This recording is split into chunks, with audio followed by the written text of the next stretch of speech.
தெரியாது. தெரியும். நீ பாத்திருக்கியா இல்லையா அந்த படம்? பாத்துருக்கேன். இவ்வளவு தூரம் புறைய நான் பார்க்காம வந்திருப்பா.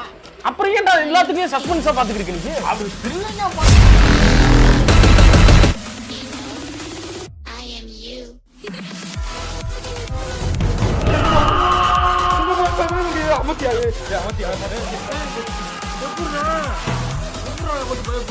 ஏய் பேய் படம்டா.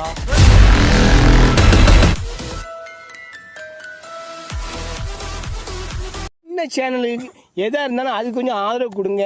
உங்கள் பொண்ணான கையை கொண்டு அந்த பெல்லில் தட்டிடுங்க. அவங்களுக்கு சப்ஸ்கிரைபர் 5-10 ஏறுனா அவங்க மனசு சந்தோஷப்படும். அவங்க வீடியோவும் பாருங்கள்.